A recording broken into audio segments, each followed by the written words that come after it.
All right, so we've pulled down Adrian's bike a little bit further. We're going to be swapping over the carbs to a Mikuni HSR 32. Got that over in the corner there. That is going to be modded in the next couple of days. So we're going to block up a couple of the vent holes, drill the carbs so it's good for stunting, good for wheelies.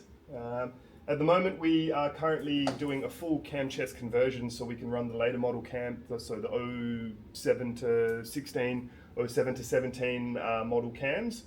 So we're going to be running the Reaper Fueling 525C cams, I believe they are. And we're going to change the full cam chest and oil pump so we can get rid of these mechanical tensioners and actually run the fueling hydraulic tensioners, or the billet setups. So we're going to keep unbolting this at the moment. We're just undoing these push rods. Just got to be slow and steady with them. Take it bit by bit, make sure you don't drop anything into the motor. And we're going to come back. As you can see, I've got the chest cam on at the moment, so we'll get a bit of footage of that and we'll post that up, as you can see, alongside the video. It's not really a how-to video. We're just kind of going through and showing you what we're doing on one of our riders' bikes. For these early models, it is a great modification, or it's a great conversion to do, to get rid of those old school mechanical tensioners and utilize the newer hydraulic style. So we will come back to you shortly once we've got a few of these push rods out, and we'll slowly start unbolting the cam chest and pulling the cam chest and oil pump out as one, and we'll be replacing the inner cam bearings today. So we'll come back to you real shortly.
Alright, so as you can see, we've got the two rear cylinder push rods out now. So we're going to rotate the motor over, make sure that the front two push rods get on the rock and at top dead center, and we'll go and remove them.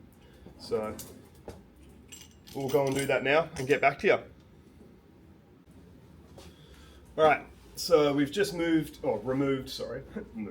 We've just removed all the push rods, push rod covers, and also the O-rings that go inside. So I've also got a couple of O-rings up in the tops of the heads. So they're a little bit trickier to get out. When I say a little bit trickier, just get yourself a seal pick.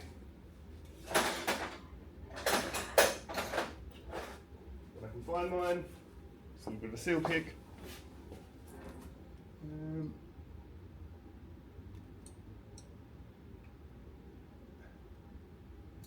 And just fish them out. So you see the bigger ones there go up in the top of the heads.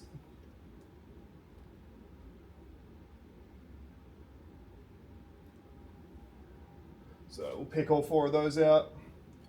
And what we'll do is,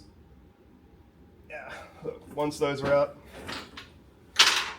we'll go over and we'll have the push rod tubes built over on the bench.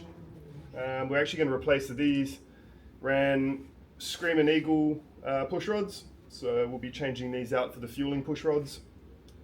Not that there's anything wrong. I don't think there's anything really wrong with the Screamin' Eagle push rods. I actually personally run these in my dyno, so easy to adjust, easy to install. So yeah, don't hate them. This will be actually my first time putting in the fueling adjusters, push rod adjusters, or adjustable push rods. So we'll see how those go, but we'll keep everything nice and clean and tidy. Next up, we're gonna unbolt the cam chest, take the gears off, chain off, and yeah, we'll remove that whole cam plate and all the gears. So once we get that done, we'll chime back in with a bit of a progress update. All right, guys, so we've got all the push rods out. We've unbolted the cam sprockets and the cam chains. We've got the mechanical chain tensioner pulled back, locked into place.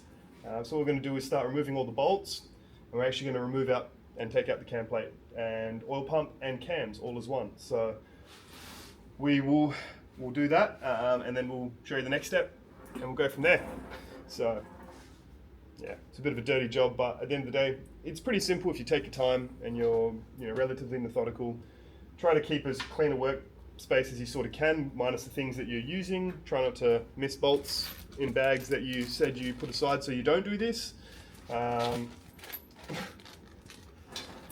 but seriously, don't lose bolts, it really sucks. So, alright, put these guys aside as well. So these are the old cam sprocket bolts. We've got new hardware for all of that. Yeah, so I'm going to pull this apart and I'll come back to you real shortly. So, see you soon.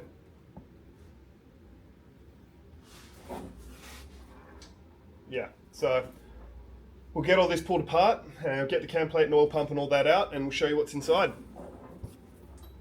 Alright guys, so we've pulled it apart and I'm going to flick the camera around. Now, alright, so we're looking inside the cam chest now. So we've pulled everything all out. Lifters are all out, obviously, push rods are out, exposing the crankshaft, which we will do a crank run out test on that. But one of the major things is if you actually look inside here, you've obviously got your inner cam bearings.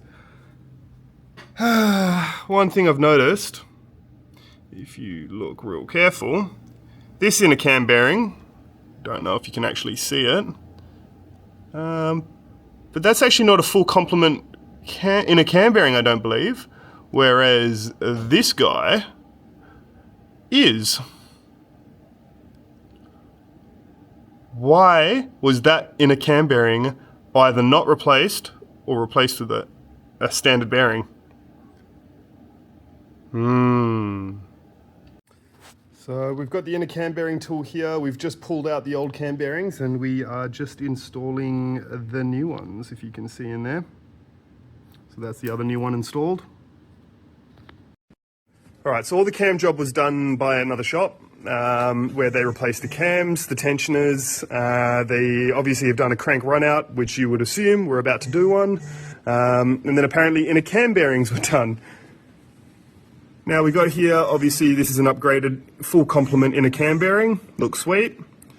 Then you look at this side, and that's a standard non-full complement cage style, I believe. I could be wrong in the way that they call it, but basically that's a stock bearing. So either they've replaced it with a stock bearing on one side and a full complement on the other, or they just never replaced that side. Either way, pretty shit. So, yeah, it's one of those things where you think you do the right thing by taking it to places and you pay all the right money and you expect them to do a good job, and you see shit like that, and it makes you think twice, doesn't it? Alrighty guys, so maybe you can see them a little bit better here. So here's the full complement Koyo bearing. So as you can see, full complement. There's no inner cage, so there's more rollers in the bearing versus the OEM style, which is a cage style roller. And as you can see, there's like a cage that holds all the needles in place. But as you can imagine, if you got rid of all of those bits and added more rollers in, which that guy has, yeah, you get a better, stronger bearing. So it's pretty disappointing that somebody's paid good money to have a cam job done and they've either left the stock bearing in or replaced one full complement with one stock bearing. Yeah, look, you even look at the bearings, I'm like, that doesn't even look new versus that one that looks like it's new, and these have got less than probably 5 to 8,000 Ks on them. I mean, looking at the cams look brand new. So yeah, again, a bit disappointing.